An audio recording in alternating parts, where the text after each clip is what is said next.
Hi, my name is Ivy. I'm the founder of Ivy & Fields, your favorite clean living marketplace where you can support small brands making the best in non-toxic products. I put together this Aging Gracefully series on the eve of my 40th birthday to understand how we can support our body and skin as we age without simply turning to neurotoxins like Botox.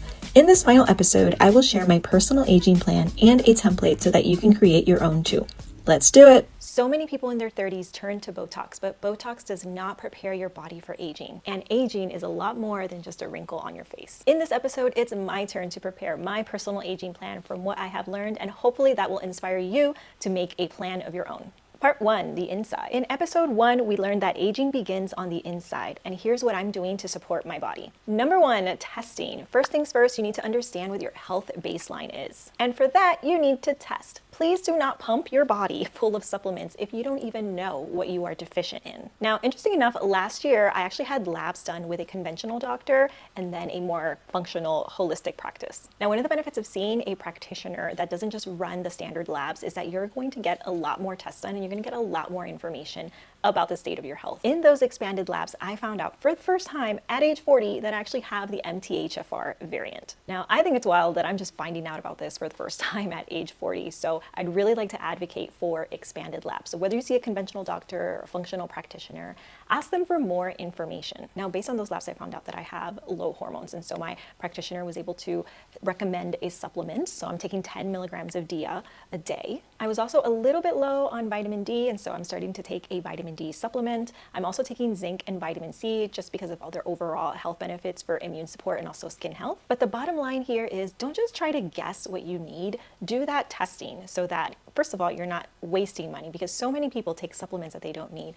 But two, that you're taking the right ones. I would have never on my own figured out that I needed to take 10 milligrams of DIA a day, but I have that information because I did the testing. Number 2, hydration. So our skin is not holding on to hydration like it used to. And if you remember from episode 1, Jessica talked about how all of her labs show that everybody is chronically dehydrated. Now, I personally know that I could do a lot better in this area. Sometimes I'm so busy working that I just forget to drink water. So one of my hacks in life is just to embed a routine into your everyday. And so one of the things that I'm doing is that I have this pitcher that I fill up with water. It has my daily recommended amount of water intake, and I fill it up at the beginning of the day and I put it right next to my computer at my desk. And so I know that I need to get through that before the day is over. I do not have to now get up to go get water. I do not have to go refill a water bottle. It is just there sitting next to a glass that I kind of fill throughout the day. And that is how I am kind of pushing myself to do better with hydration. Now, I'm not just going to immediately jump to electrolytes because a lack of electrolytes is not the hydration problem that we have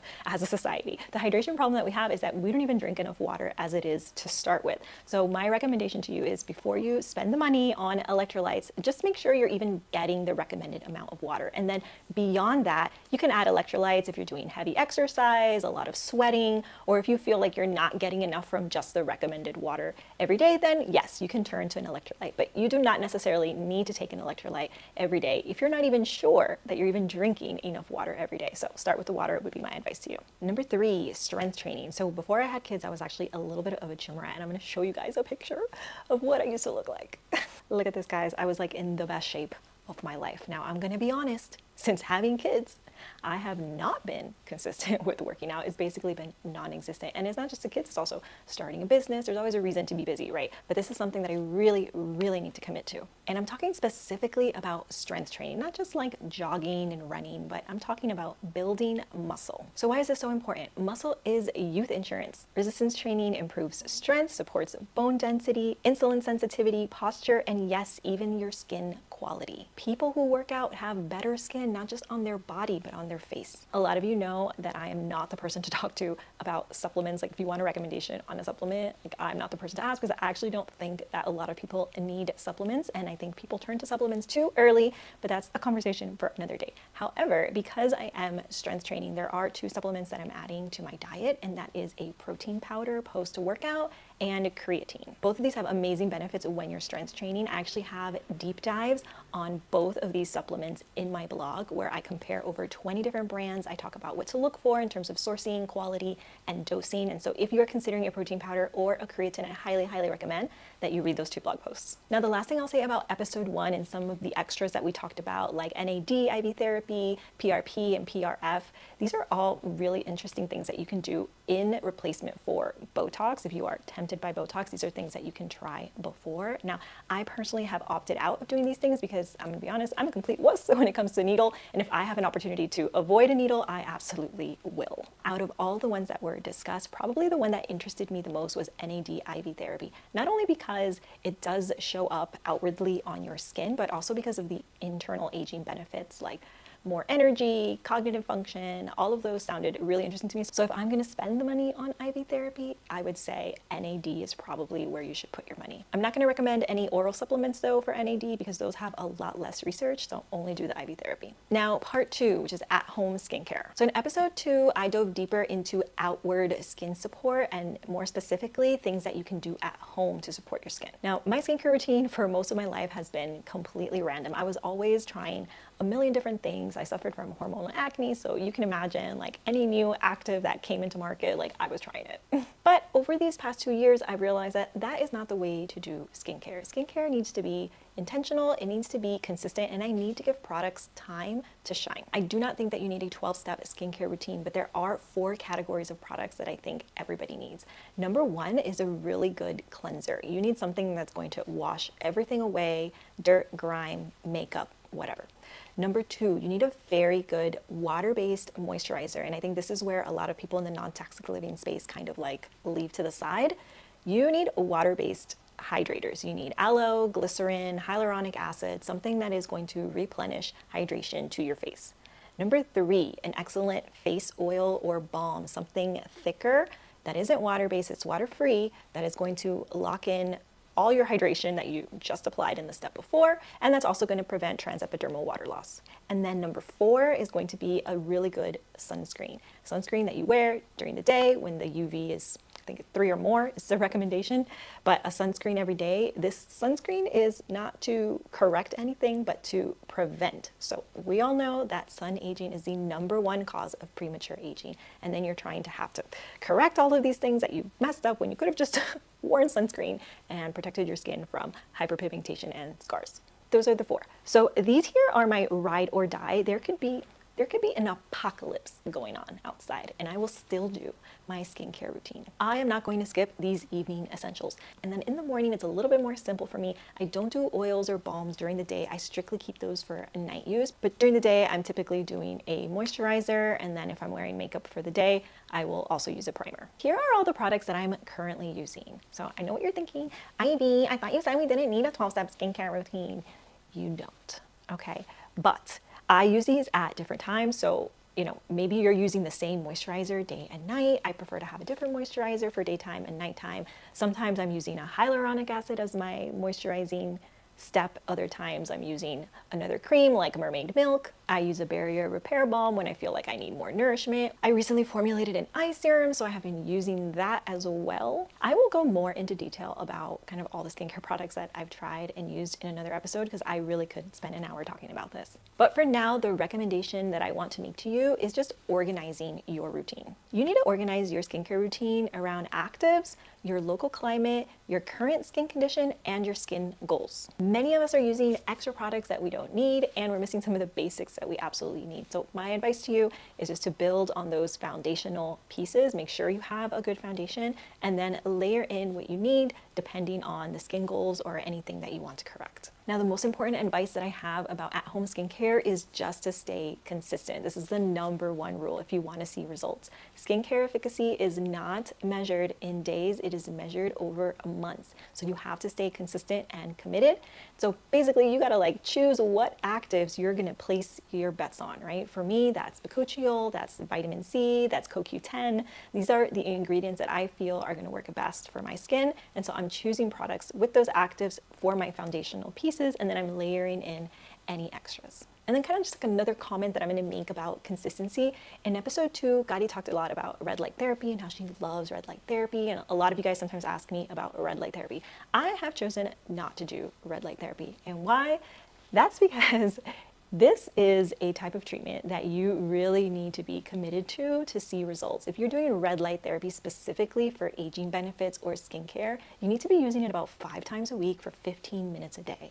And I already know that I just do not have the patience or the attention to do that and be committed to that. So I'm going to save what probably is like over $1,000 to get a quality one. I'm going to instead put that money into professional treatments, things that I know that I can maintain and keep up with, rather than buying a device that unfortunately for most people ends up, living in their nightstand table. Which brings me to episode 3, where we talked about professional spa treatment. In episode 3, I interviewed one of the most long-standing and ethical spas in Miami, 𝐀𝐿𝐼, about all the professional treatment alternatives that you can consider instead of Botox. And of everything that we discussed, probably the most convincing service to me was microneedling. So I have been microneedling over the past year. I am doing it once a quarter. That means once every 3 months, 4 times a year, which is sort of what's recommended for minimum maintenance. Now, if I were rich, which I am not, I would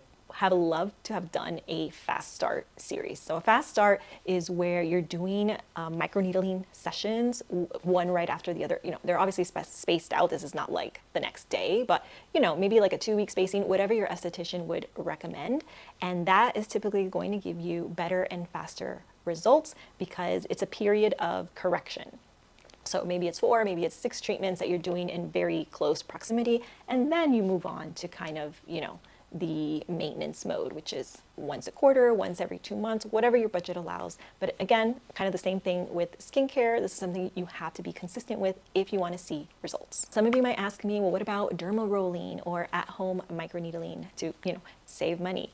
Absolutely not. Do not do it. I spoke to not just the estheticians that I interviewed in my series, but other estheticians that I follow on Instagram, and all of them warn against at-home microneedling and dermal rollers. That is because those needles are entering your face at an angle. They are likely causing micro tears and maybe causing more damage than good. At home, I would say just stick to a solid skincare routine. That is going to be your best bet for results. The most important advice that I will give to you about professional spa treatments is to make sure that you trust the spa with your face.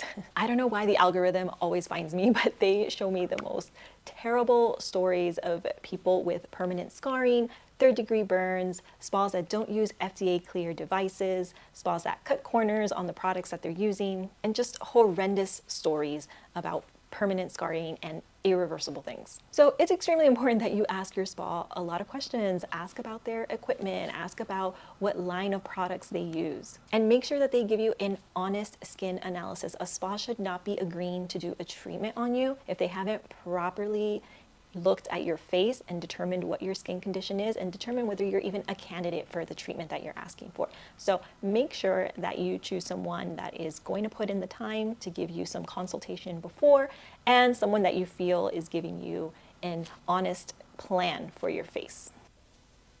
Hi, it's me again, different outfit, different day. I was editing episode 4 of Aging Gracefully and it felt incomplete. This is actually something that has been on my mind a lot lately, especially as I've sort of observed the younger generations. And I think this is a part of health that the wellness industry is mostly ignoring. So I want to talk to you guys about connection. This is one piece of wellness that no serum, no treatment, no supplement can help, but it might be the most important thing, especially as we age. And what do I mean by connection? I mean your relationships, your shared experiences, doing things that bring you joy. If you go and Google right now, Aging Gracefully, a lot of what comes up are actually articles on battling loneliness and trying to find meaning and purpose in your old age. Scientists speculate that loneliness is one of the biggest predictors for declining health. We've all seen that study, right, where one spouse passes and then the chances of the surviving spouse dying also increase shortly after. Even if you're not in a relationship, the same thing with retirement. You spend decades working, being needed, moving, and then all of a sudden you retire and it stops. And those people tend to also age more quickly after they've sort of lost that purpose in their life. The Harvard study on happiness, which I've talked about before, strong, healthy relationships are linked to better long-term health, longevity in general, and just overall happiness. So if we are serious about aging gracefully, we have to ask ourselves the question, what kind of life am I building right now that I will still want to be living later? Are you nurturing relationships you actually want to keep? Are you building a family with people who will still want to hang out with you even when they don't need you anymore? Are you making time for friends, or are you just assuming that they're always going to be there? Do you have interests, hobbies, things that bring you joy outside of work, outside of things that are required? Are you creating traditions, dinners, trips, what I like to call memory-making moments? Or are you just filling your life with obligations and ignoring everything that I just mentioned? Because one day when you take away the obligations, the things that you're going to be left with are exactly that, the connections that you built or didn't build. And if those things weren't built, then there's nothing to step into. And that is why we find so many articles trying to help people that are older find meaning and purpose and battle loneliness. So what could you be doing now to prepare for this as you age? This has to be intentional. You need to show up for people, especially for people who show up for you. You need to check in. You need to make time often for things that bring you joy. A lot of times this means that you're going to have to be the one making the plans, because again, those non-mandatory things, those are the only things that will be left when you are older. I actually went to a wedding recently, and the officiant said something that really stuck with me. He said, the best things in life are hard. And he's 100% correct. Everything in life that is worth having, relationships, children, your dream career, being the best in your hobby or your interest, these are all things that require a lot of effort. But in return, you are getting maximum joy, right? Maximum love. You are staying connected. You are building connections that will follow you into old age. So in conclusion, if you want to live a long, full, and healthy life, connection is not optional. And I hope that in addition to trying to get rid of all the wrinkles on your face, that all of you are also thinking about this part of your health and this part of aging, because I'm telling you, this is the most important part. The life you are building, the connections you are making, this at the end of the day is what people talk about on their deathbed. All right, now I feel like episode 4 is complete. So that's kind of my high-level Aging Gracefully plan. This series really started off as just like, what are the alternatives out there to Botox? But coming out of the series, I really just learned so much about supporting your body from the inside out, and really came to the realization that when people are using Botox as a tool for aging, that is an incomplete tool, because even if you are doing Botox, your long game still depends on sleep, hydration, strength training. It depends on your skin basics. Botox is not going to help you with bone density. It is not going to help you keep your energy up. It's not going to nourish your skin. Botox is a band-aid. And even if you have chosen the Band-Aid, and that is a personal choice, right? I have no judgment. I'm not doing Botox because the risk versus benefit for me is just not there. The risk of something going wrong with that toxin, which is a known toxin, is just far too great for me to risk it. That's the bottom line. But even if you've chosen that Band-Aid, it doesn't mean you can ignore almost everything that I just discussed, because everything I just discussed is fundamental work for aging your best. If this was your first stop on the Aging Gracefully series, I would recommend that you go back and you kind of binge watch episode 1 to 3, because that's going to kind of give you more foundational information as to why I talked about specific things in my aging plan. I'm also going to include a link in the comments to an aging template. Again, this is just kind of to help you organize your thoughts. I really do think that as we get older, it's really important to pay attention, because you want to be able to be healthy and strong and carry your grandchildren when you're into old age, but that preparation starts right now. It starts in your 30s, it starts in your 40s. Do not wait until it's too late. This is actually kind of like our golden age where you can reverse any bad health outcomes that you may have had in the past. This is kind of that period where they say, if you really focus in your 30s and 40s on turning your health around, then, you know, maybe some of the stuff that you did in your 20s isn't going to come back to haunt you as much in your 50s, 60s, 70s, and beyond. Now, I do these research projects for fun. I am not paid or compensated in any way. Actually, quite the reverse, because I am now the customer of some of those people that I interviewed, so I'm paying them in a way. But for those of you that have been around a little bit longer with me, you know that I am not paid to play. One of the reasons that I founded my shop, ivyandfields.com, is because I was sort of tired of dishonest reviews, fear-mongering, kind of clickbait. And so in my shop, I choose tried and tested products that I've personally vetted, not only for clean ingredients, but also for performance. And it's always only from small brands. These are individually owned brands. These are not mega corporations. You'll never find a mega corp at ivyandfields.com. I bring them all together into one store to give you the benefit of shopping from one place with one shipping fee. And shipping is even free if you spend at least $80, and you even earn rewards for shopping. So I'm really proud of what I've built. I've built it with 0 influencer following, 0 outside investment. This is completely self-funded. So if you found this series helpful, if you've ever found any of my research helpful, one of the ways that you can support my work is by simply shopping on ivyandfields.com. You can also join our private Facebook group where I do more Q&A. So I'm super accessible. Any questions that you have, you can always go on there, and I'll always do my best to give you an honest response. And I also have a blog where I do deeper dives. I talked earlier about my protein and creatine research. I also have a research on matcha. I have a research on espresso machines, like just so many topics in the clean living space. Anyway, really enjoyed doing this with you guys, and I'll catch you on the next one.